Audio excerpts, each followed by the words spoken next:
Coming up on New Day at Arirang, South Korea's daily COVID-19 tally forecast to be in the 5,000 range. Elsewhere, with Omicron spreading like wildfire in North America and Europe, France and Italy report record-high daily caseloads. Iran and Russia upbeat as talks restart in Austria to try and save Tehran's 2015 nuclear deal with global powers. However, Western nations growing increasingly impatient, saying the negotiations are going too slowly. Plus, from January 1st, China will lift its limits on foreign investment in passenger car manufacturing. However, Beijing says there will still be over 30 areas in which foreign investment is banned or sharply restricted. Hello and welcome to this Wednesday edition of New Day at Arirang. It's 8 a.m. on December 29th here in Seoul, South Korea. Thank you for joining us. I'm Kim Jong-un. And I'm Mark Brim. Over the course of the next 60 minutes or so, we'll take a look at the big news stories of the day and also get some expert insights on the issues facing Korea and the world as well. Now, there are just a few days remaining until we usher in the new year. COVID-19, however, continues to pose a threat across the globe. Authorities here in South Korea are scrambling, looking for potentially new ways to do what they can to tackle the spread of the virus here. Yes, and for more on this and other updates is our reporter Shin Yoon here in the studio. Good morning, Yoon. Good morning. So like always, let's start with the number of new infections we're expecting for today. Right, so we're expecting the caseload to stay near the 5,000 mark up until 9 p.m. Tuesday, recorded 4,711 infections, and that was up by 1,172 from what had been reported the same time the day before. But if you compare this figure to what was reported the same time a week ago, it was down by more than 1,730. And last week's COVID-19 figures show that we've been seeing a somewhat downward trend in the number of infections, especially with the implementation of stricter virus prevention measures. Yeah, and health officials here in South Korea are also due to announce plans on how they will try and tackle the pandemic in the new year. So tell us more about that. Right. So far, we've seen authorities actively roll out their booster shot campaign to anyone aged 18 and older, as long as 3 months have passed since they received their primary shots. And the country is also set to impose expiration dates on vaccine passes from next Monday. This means that those who were initially considered fully vaccinated after receiving either a single or double dose regimen will no longer be able to enter most public facilities once 6 months have passed. This means anyone who finished primary vaccination before July 6th are now eligible for a booster and won't be able to renew their vaccine pass without it. While authorities have been stressing the importance of getting a booster shot, they've also been actively securing antiviral pills. That's why the Drug Safety Agency on Monday granted emergency use approval of Pfizer's oral treatment for COVID-19, also known as Paxlovid.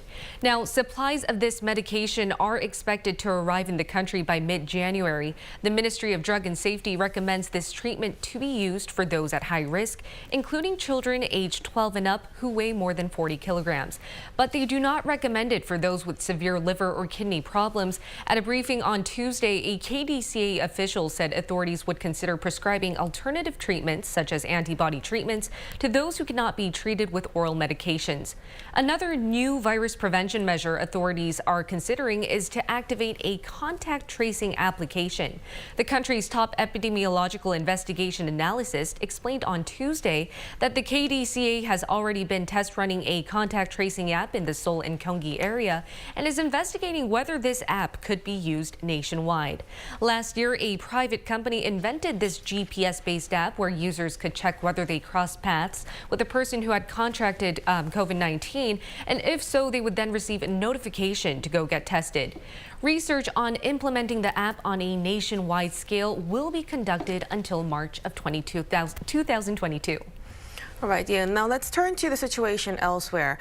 It seems like the situation is worsening, especially in Europe. You're definitely right. Despite tightened virus prevention measures, COVID-19 infections have in fact surged in Europe. And the main reason is due to the rapid spread of Omicron. France added more than 179,000 new COVID-19 infections on Tuesday. And this was a jump of more than 70,000 in just 3 days.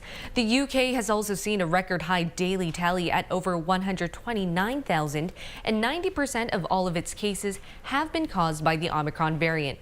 Italy has also seen their daily COVID-19 infections reach over 78,000, which was 20,000 more than their previous record high. And in response, these countries opted to roll out new virus prevention measures. From January 3rd, France will limit public gatherings to 2,000 people indoors and 5,000 people for outdoor events. They'll also mandate working from home at least 3 days per week. And Italy has already reimposed mask mandates outdoors and reduced booster shot intervals to 4 months. The UK said they will determine which measures to newly introduce in the new year. All right, Yoon, thank you for your report. Hope to talk to you again soon. Thank you. Moving on now, on the second day of a key ruling party meeting in North Korea, the regime reportedly made a historical proposal on transforming its rural society. The state-run Korean Central News Agency on Wednesday reported that Kim Jong-un's top secretary announced long-term strategies aimed at boosting the agricultural sector, in line with the regime's goal of pursuing socialist development with North Korean characteristics. No other details have been revealed yet, but the secretary added that building a new socialist agricultural society is the most revolutionary and scientific way to solve the North's issues in the sector. On the first day of the meeting, the party reviewed its achievements this year and the regime's policy directions for 2022.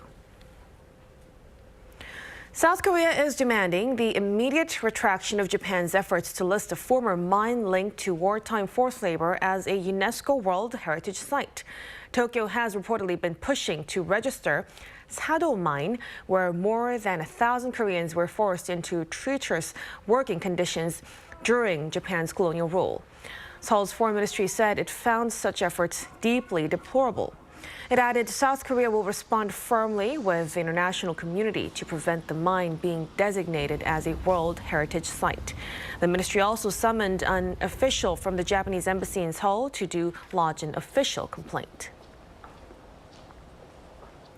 Iran has cautiously expressed hope of restoring its 2015 nuclear deal with world powers as the 8th round of talks concluded on Monday in the Austrian capital of Vienna.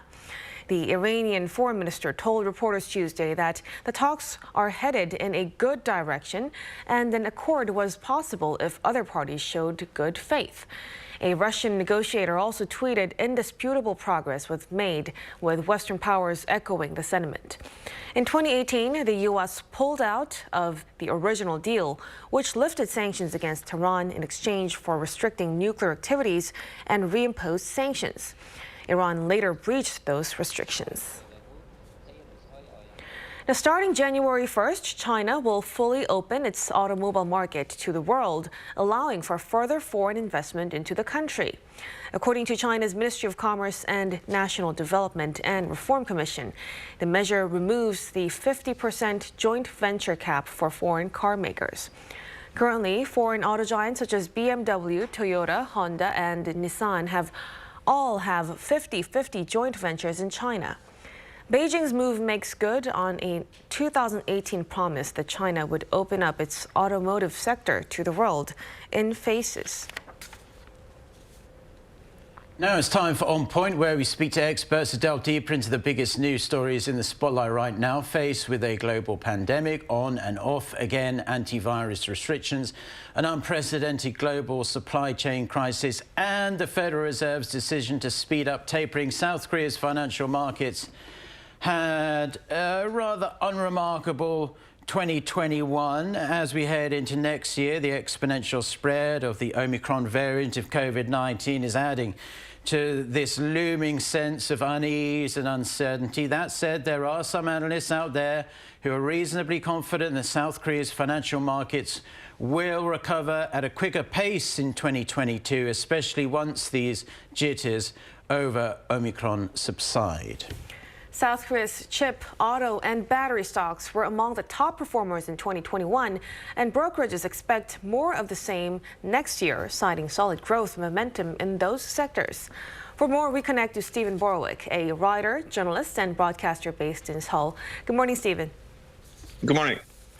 Now, considering all the uncertainties swirling around, how are market watchers assessing the performance of South Korea's financial markets, the Kospi and Kosdaq, over the past 12 months? It's been an interesting year. I mean, as we've laid out, the pandemic obviously introduced a lot of uncertainty, but another thing that it did was it brought a lot of liquidity to the market in that there was some pretty generous stimulus packages in Korea. There was government payouts that went to households. And there was a lot of investments by companies who were doing particularly well. Exports were very robust, so that led a lot of companies to invest in facilities and invest in their export capacity. And so it's been a mixed bag. There was also some pretty big IPOs, Kakao Bank in particular, and there was quite a turn by the Korean public, by a lot of retail investors looking to the stock market as a way of perhaps compensating for other lost income during the pandemic, or looking for some kind of productive use for the stimulus funds that they received. All in all, I think we can say that it's given the national and international context and all of the unprecedented things that were happening, and most recently with the rise of the Omicron variant, I think we could say that things went fairly well, and there's that uncertainty is definitely going to continue into the new year, but I think there's some cause for optimism as well. And I think we can conclude kind of tepidly that the fundamentals of the Korean market are strong, and it'll be interesting to see what happens going ahead. Now, looking forward to next year, lots of unknowns at this point, but a lot of analysts expect firms in Korea's core industries really now of chip making, automobiles and batteries to continue doing well in 2022. Do you think most watchers share that view? And potentially, are there any dark horses outside of those sectors or even particular companies that investors perhaps might be keeping extra close tabs on next year? Well, a lot of the optimism in the Korean market over the past year has come from the chip sector, and I just read an estimate that the semiconductor market grew at something like 30% over the past year. That's probably not sustainable. So I think from an investor perspective, some chip stocks may not have the same kind of performance over the next year that they've had over the past year, but chips do still occupy a really pivotal part of the economy, and I still think there's a lot of bright outlook there, a lot of reason for optimism.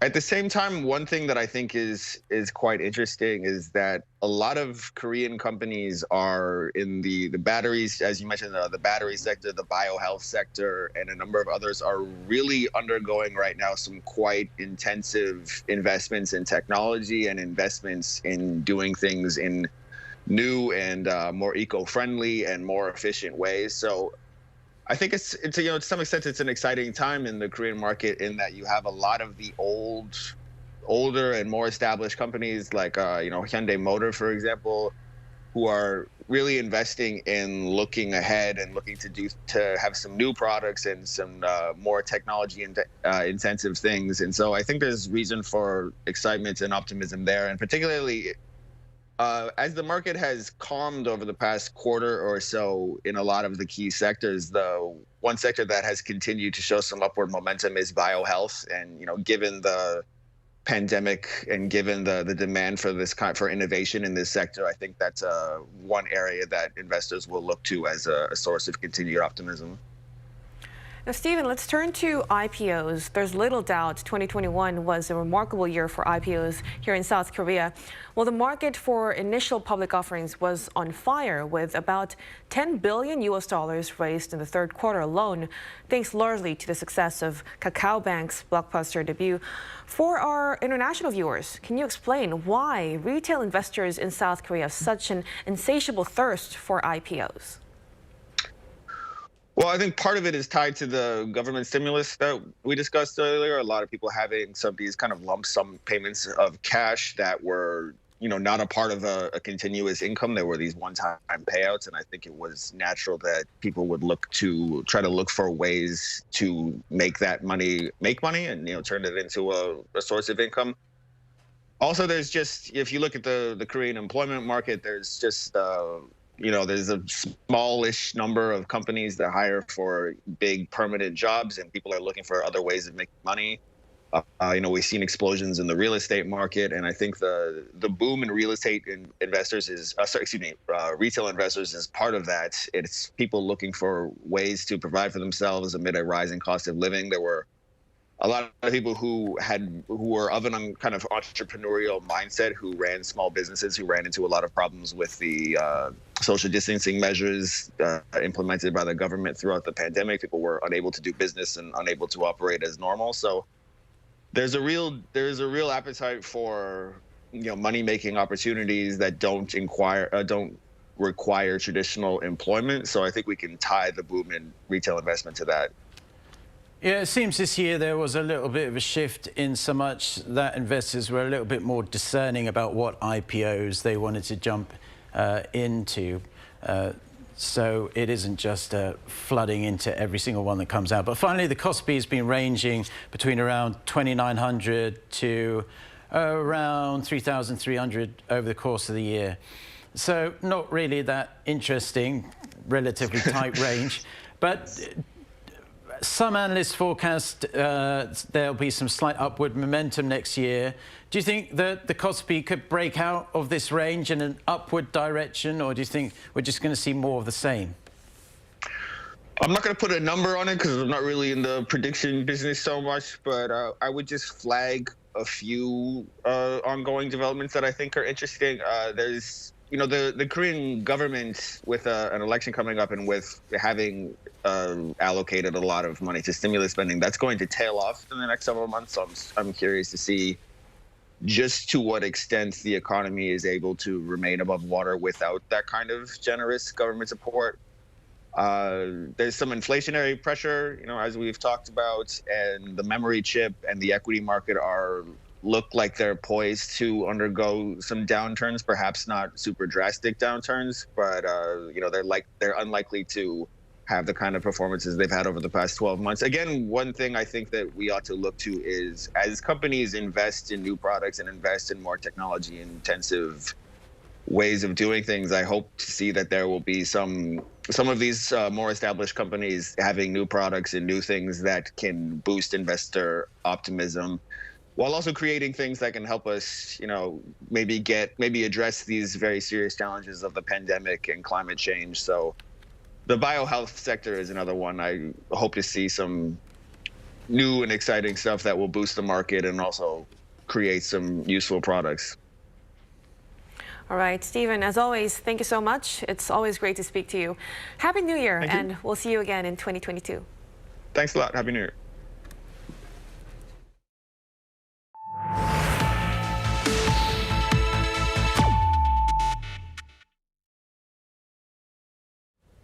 Business sentiment among South Korean firms edged up in December, according to the Bank of Korea on Wednesday. The business sentiment index for all industries stood at 87, up 1 point on month. However, the figure remains under 100, meaning there are more pessimists than optimists.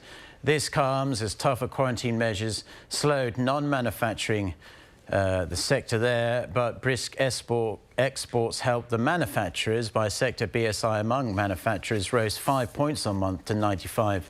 Sentiment among non-manufacturing firms edged down 1 point to 82. South Korea's exports of agricultural and fisheries products have already hit an all-time yearly high, with a few days of 2021 to spare. Products like instant noodles and kimchi were high on the list. Also worth noting, Japan is now South Korea's biggest importer. Jo Sung-min with this report. Amid the soaring popularity of K-food, South Korea's exports of agricultural and fisheries products in 2021 have surpassed the $10 billion mark for the first time on record. According to the Korea Agro-Fisheries and Food Trade Corporation on Tuesday, the milestone was reached on November 25th, with the figure expected to surge as high as $11.4 billion before the end of the year. That's a jump of around 15% from a year earlier, when the figure was around $9.8 billion. The most popular product was dried laver, with $626 million worth sold as of November, up almost 15% from 2020. Ramyeon, the Korean instant noodles, came second, followed by ginseng and kimchi. Korean strawberries saw a staggering 30% jump in exports, coming to around $53 million. By destination, Japan was the biggest importer. It imported some $1.8 billion worth of agricultural and fisheries products from Korea from January to November this year, followed by China, the US, and Vietnam. Celebrating the record-high exports, the Korea Agro-Fisheries and Food Trade Corporation on Tuesday pledged for continuous support to extend the growth trend further. It has been providing digital methods for Korean companies to find export routes amid the pandemic while securing stable shipping. 조성민, Arirang News. A parliamentary committee here in South Korea has passed a bill that calls for lowering the age at which people can run for local elections. The National Assembly's Special Committee on Political Reform says the age of candidacy for parliamentary and local elections should be lowered to 18 from 25. This is the first time the country has moved to lower the age since South Korea's constitution was signed in 1948. If approved during a plenary session this week at the National Assembly, a cabinet meeting will endorse the bill early next year. Should everything pass, it would mean an 18-year-old could legally run for a parliamentary by-election on March 9th, when South Korea also holds its presidential election. Global streaming giants are locking their targets on South Korea, especially as the majority of Netflix's most watched non-English language shows hail from South Korea. The success has also encouraged Netflix's rivals to jump in, making the country a key battleground in what it's being dubbed as the global streaming war. Kim Hyo-sun has more. The Wall Street Journal is reporting South Korea has become a crunch battleground in the global streaming war, especially after the worldwide success of Squid Game. In an article titled "In Hunt for Next Squid Game, Streaming Services Battle for South Korean Shows," the Wall Street Journal said it all began after the dystopian drama became Netflix's most watched show. It says Squid Game expanded the horizon of Korean content and created international expectations for repeated success. The article also notes that in recent weeks, 4 of Netflix's 6 most watched non-English language TV shows were South Korean productions. Such success, the Wall Street Journal says, has secured the country's reputation for making high-quality shows on tight budgets. It adds the success is attracting other streaming businesses to enter the market. Apple TV Plus and Disney Plus are newcomers to the South Korean market, with ambitious plans to develop Korean language content. HBO Max is also recruiting people to work in South Korea, suggesting it might be rating a debut within the first half of 2022. Watchers say this uptick in interest could pave the way for South Korea to produce more experimental content across a diverse range of genres. Kim Hyo-sun, Arirang News.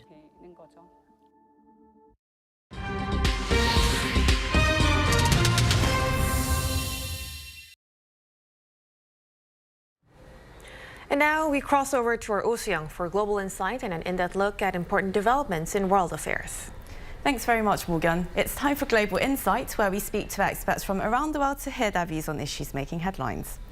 As we wrap up the biggest issues of the year in the final week of 2021, today we focus on the geopolitical developments surrounding the Korean Peninsula. And today we have the honour of speaking with Susan A. Thornton, a scholar and retired US diplomat.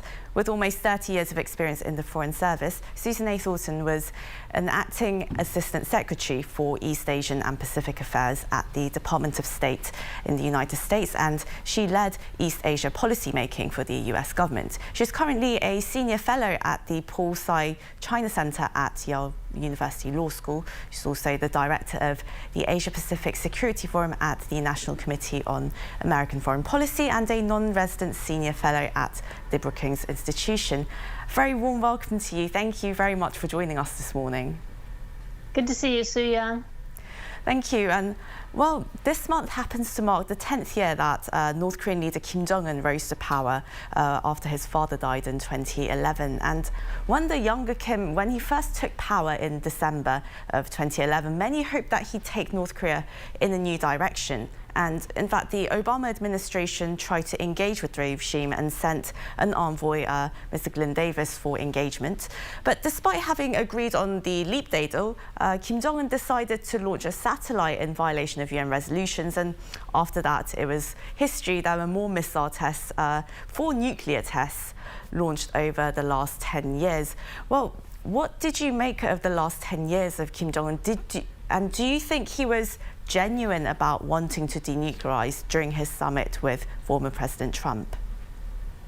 Yeah, well, I mean, these are really good questions about getting inside the mind of Kim Jong-un, what he really thinks.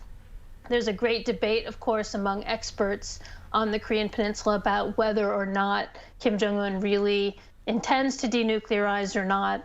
I think, you know, I cannot get inside the mind of Kim Jong-un, but I think, you know, probably it was over-optimistic to think that a new leader in North Korea would so quickly go in a new direction. And I think anytime you have a new leader coming in, there's a lot of testing that's going on.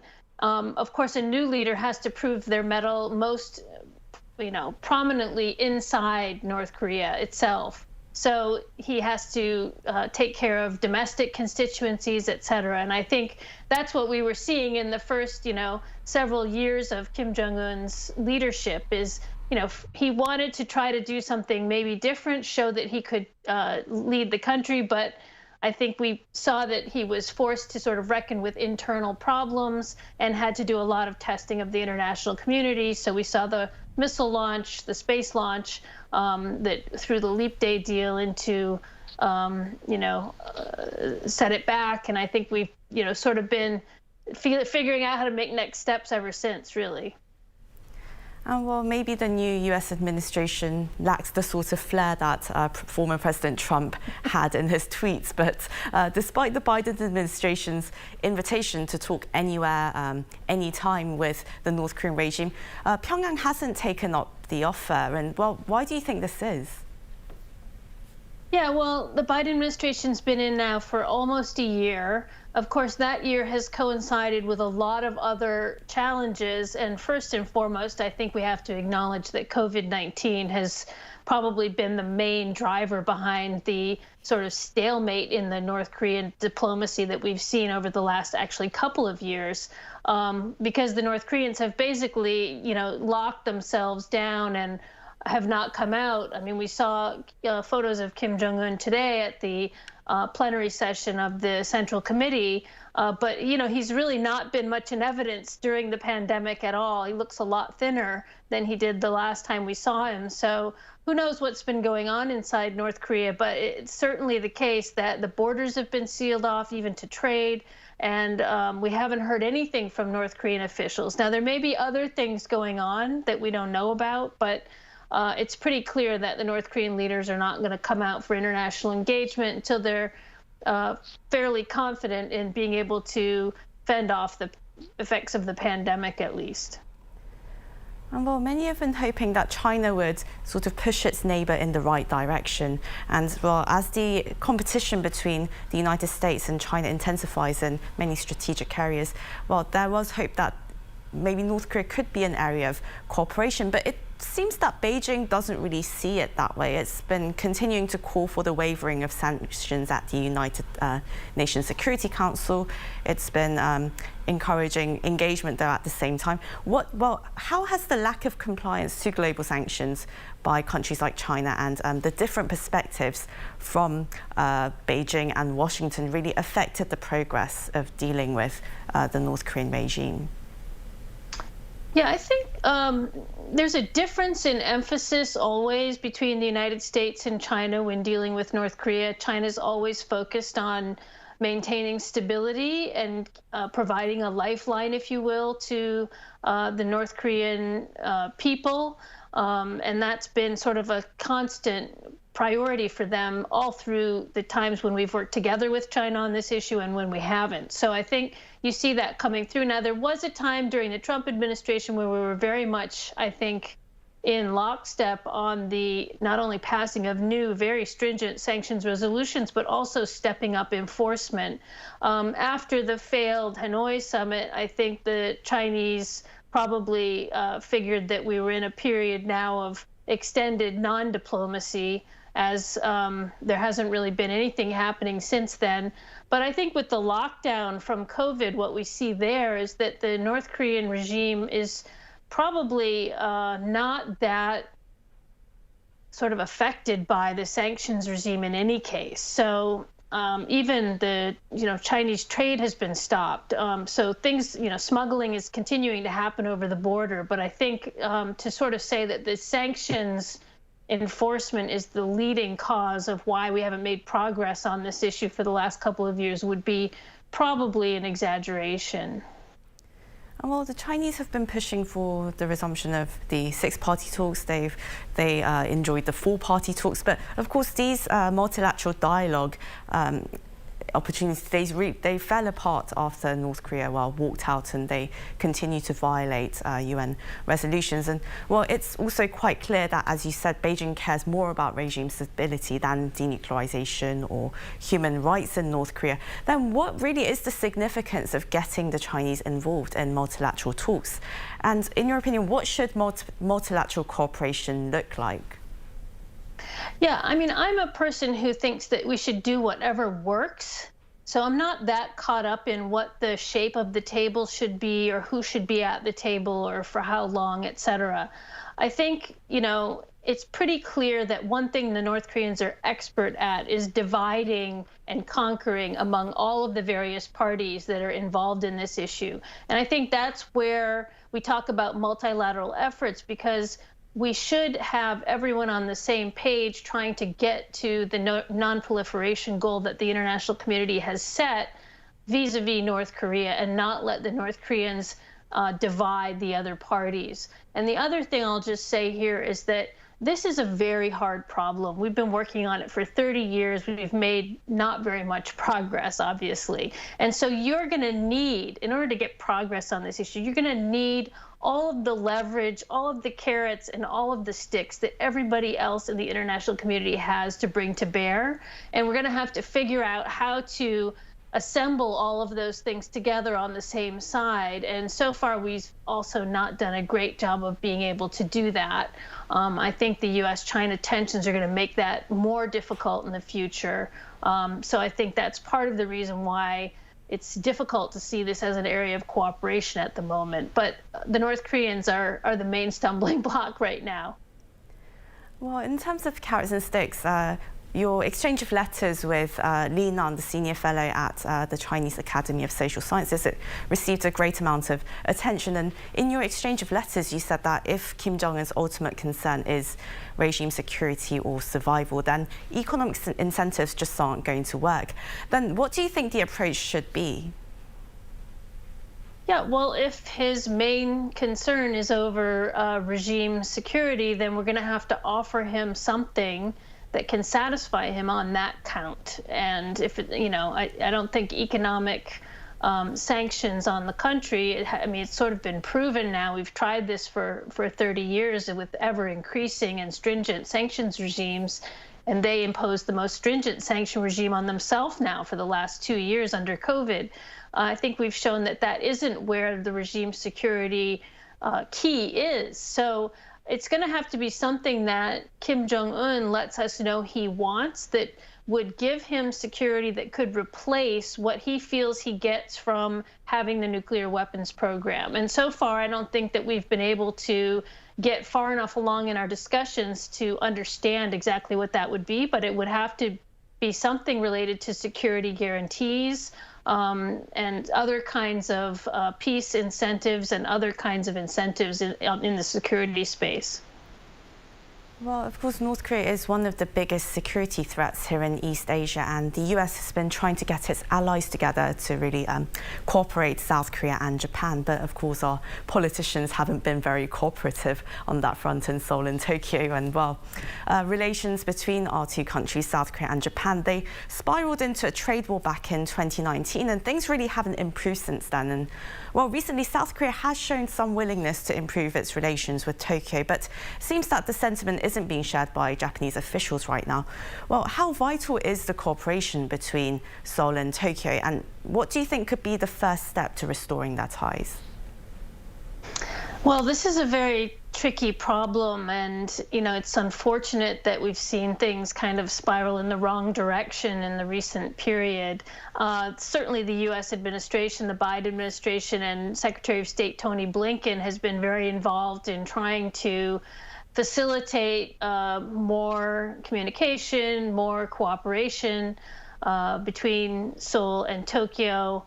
And we certainly have an interest, given that these are our two closest allies in East Asia, in seeing more cooperation happen. But I think, it's very difficult for the U.S. to carry the water that needs to be carried in order to sort of smooth things over.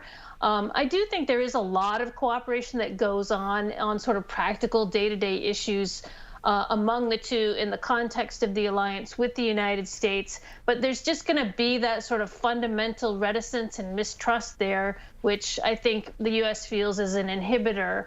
I'm not really sure, how we get over this. A lot of people feel that there's a lot of domestic politics in both capitals wrapped up in some of these issues, and that, maybe a shakeup in domestic politics would help things.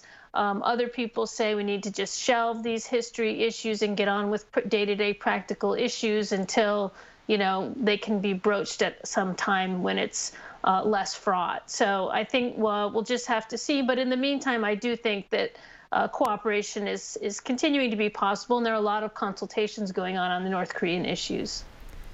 And the US has also been hoping for its allies to also stand together against, in terms of countering China too, of course. And here in South Korea, a survey by Assam Policy Institute, it shows that most South Koreans think negatively about China and still see the US as their greatest ally.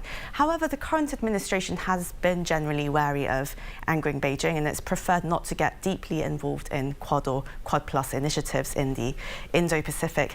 What do you make of this stance? Do you think Korea can keep hedging, and also what kinds of opportunities for collaboration with initiatives like Quad Plus do you see for South Korea? Well, there's a lot of issues packed into that question, but let me see if I can unpack some of them. So I do think that the basic question that you ask is about sort of middle power stance in this kind of great power competition between the U.S. and China. And it's not just Korea that feels awkward about this competition. There are a lot of countries, particularly in East Asia, but around the world, that feel sort of caught in the middle. And particularly if they're, kind of smaller powers that are reliant on trade and far-flung supply chains, et cetera, as Korea is in East Asia. It creates a kind of a difficult set of interests that you have to navigate among and have to protect, right? So every country has a different set of interests that it's protecting and has a different threat perception about the China threat and what kinds of other things it has to kind of apportion its resources for and take care of. And so I think that explains basically what the government in Korea is trying to do. It's not an easy thing to do. I think there's, every time I meet with a Korean official, they talk about this old Korean adage about being the shrimp among whales. And I think this is the perfect example of that, right? But, I do think that Korea does have a lot that it can contribute to various efforts through the U.S. Indo-Pacific strategy, the Korean New Southern policy, and whether or not it has to join Quad initiatives. I don't advocate joining things just to join things or creating groupings just to create groupings. If there's a reason for Korea to participate, for example, in an effort on technology and communication standards setting or other kinds of initiatives where Korea has a comparative advantage, I think for sure Korea should get involved in those. But, just to join I don't think the Quad is actually, from what I hear from my friends in the administration, necessarily open for new members at the moment. They're still trying to consolidate the gains that they're trying to make among the four. But I think Korea shouldn't feel that it, needs to join just to join. It's got a lot more to bring to the table than that. Well, and of course, the Quad, the name itself kind of gives constraints as to how many members can be there. But, well, just briefly before we let you go, there's been a lot of questions, a lot of curiosity around whether the Biden administration is going to join the CPTPP. But, well, it hasn't so far. Do you think, is it going to be pursuing its own economic partnerships in the region? Yeah, this is a great question, and it's one that all of the people like me in Washington are asking our friends in the administration. What is the economic agenda for the Indo-Pacific strategy? Because it's been a little bit late in coming, and I think, CPTPP is going to be a very hard one for the Biden administration, as the tide has turned really against trade on both the in the Democratic and the Republican parties in the United States. There is talk of a new kind of Indo-Pacific economic framework. We haven't really heard a lot of details about what that's going to include. I don't think we'll see more kind of free trade agreements being negotiated by the Biden administration. It seems to me that they're more focused on kind of standard setting, supply chain initiatives, and other kinds of,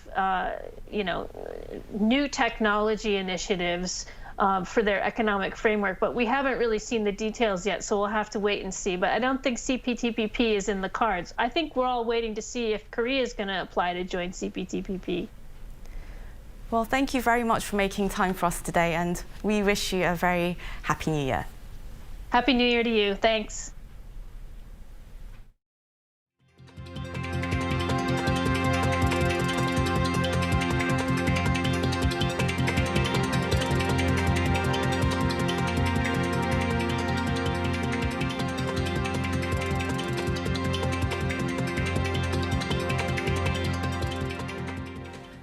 Now, as the year winds down, we've been looking back at the big stories that made the headlines in 2021. Despite the ongoing pandemic, the South Korean economy fared relatively well. That being said, it still faces significant challenges going forward. Min Suk-hyun has more on the top business stories of the year and what could lie ahead. In 2021, with the rollout of COVID-19 vaccines, the world's economies started to open again. For the most part, countries eased travel restrictions and resumed business activities.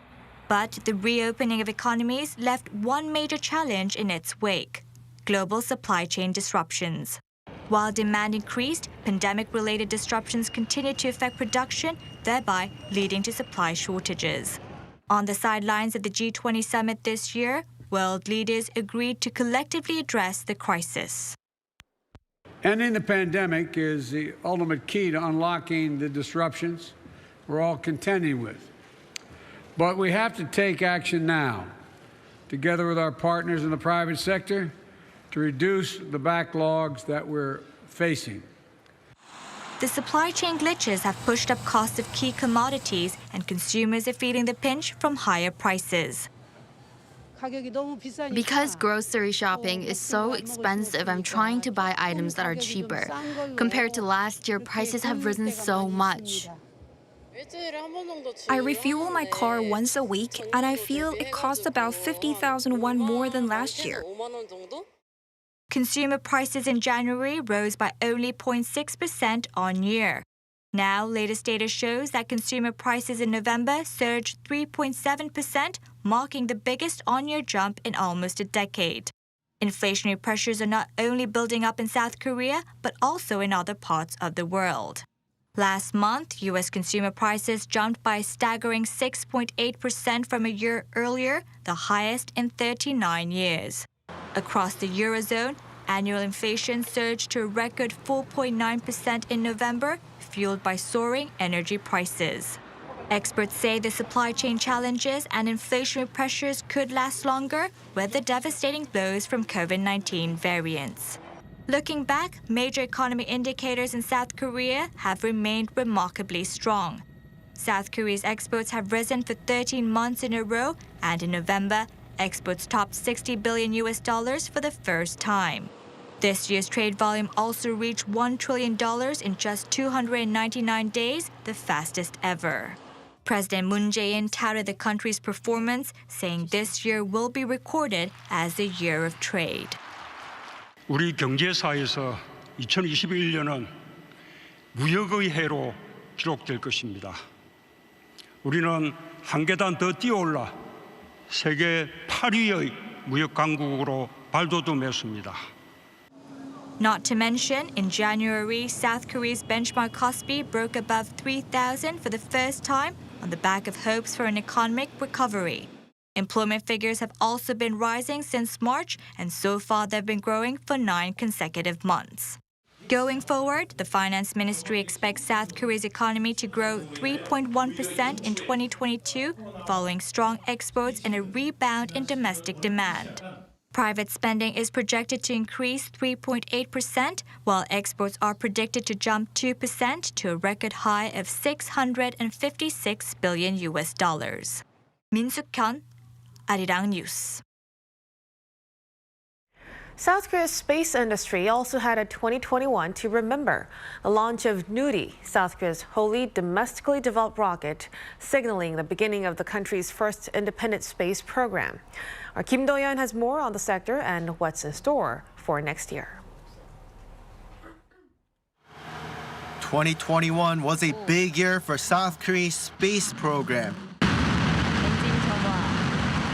On October 21st, KSLV-2, or Rocket Nuri, the country's first independently developed rocket, was launched into space for the first time. The launch to mid-flight engine ignitions, rocket separation, fairing, and dummy satellite separation all took place according to plan, reaching an altitude of 700 kilometers. However, the operation wasn't a complete success. 다만 더미 위성을 궤도에 안착시키는 것이 미완의 과제로 남았습니다. 오늘 부족했던 부분을 점검해 보완한다면 내년 올해 있을 두 번째 발사에서는 반드시 완벽한 성공을 거두게 될 것입니다. The second launch is expected to happen in May 2022, with scientists working around the clock to make this next launch a complete success and have South Korea capable of sending satellites regularly into space or have its astronauts land on the moon. Alongside the country's space agency, around 300 companies took part in the launch of Nuri. Their roles were crucial in providing parts, including the engine, and also significant as globally, 2021 was a particularly important year for New Space, a term coined for the commercialization of the space industry. 8 of the 13 manned space missions in 2021 were from private companies. In July, Sir Richard Branson, a British billionaire and the founder of Virgin Galactic, became the first person to ride his own funded rocket into space, landing on Earth around 90 minutes after takeoff. I was once a kid with a dream, looking up to the stars, and now I'm an adult in a spaceship looking back to our beautiful Earth. To the next generation of dreamers, if we can do this, just imagine what you can do. Jeff Bezos, the founder of Amazon, quickly became the second one to do so, going a bit farther than Branson in a Blue Origin rocket, a company he founded. SpaceX, founded by Elon Musk in 2002, took it to another level in September as his ship with 4 non-astronauts on board stayed in space for 3 days before returning to Earth. While still a bit behind these private companies, South Korea has plans for the next decade to slowly rise in the rankings of the space race while also fostering domestic space companies. To start off, the development of Korean Positioning System, South Korea's satellite constellation positioning and navigation signal system, spanning a 1,000-kilometer radius from Seoul, will begin in 2022. Kim Do-yeon, Arirang News.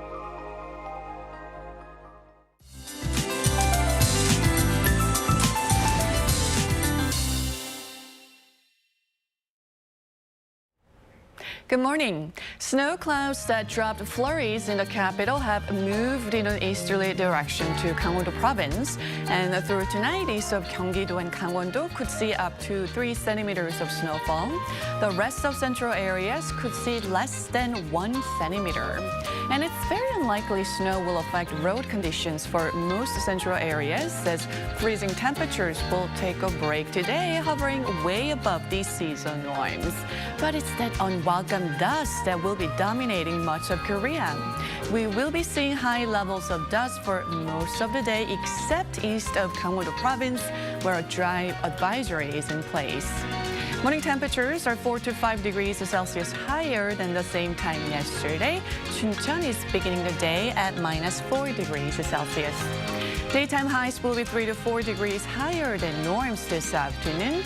Then freezing air moves in again tomorrow, and New Year's Eve will be as cold as last week's Christmas Eve. With that, here's a look at the weather conditions around the world.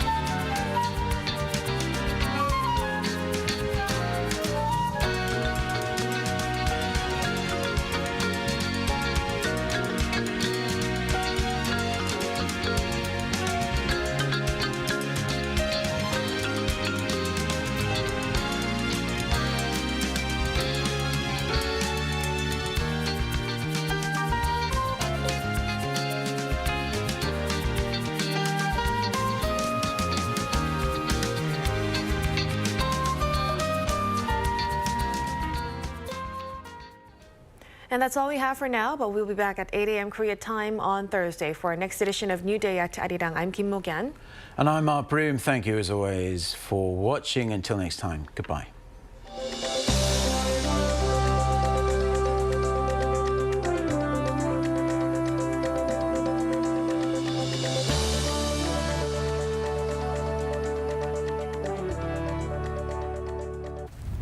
Everyone knows I'm passionate.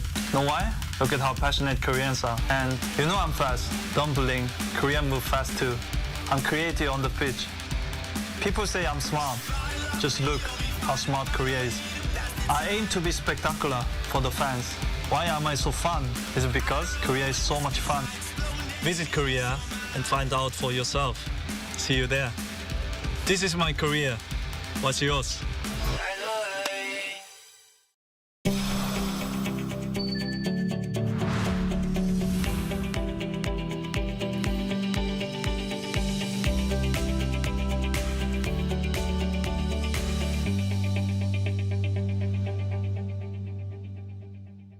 누군가는 말합니다.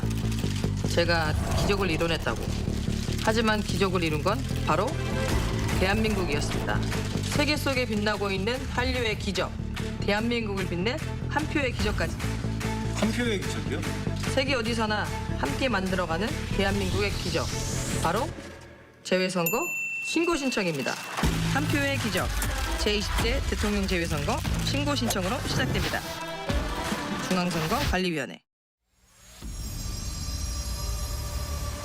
When the lantern of wisdom and mercy lights up, a traditional cultural festival unfolds. All hearts connect as one. The wave of traditional lanterns that light up the heart and the world flows.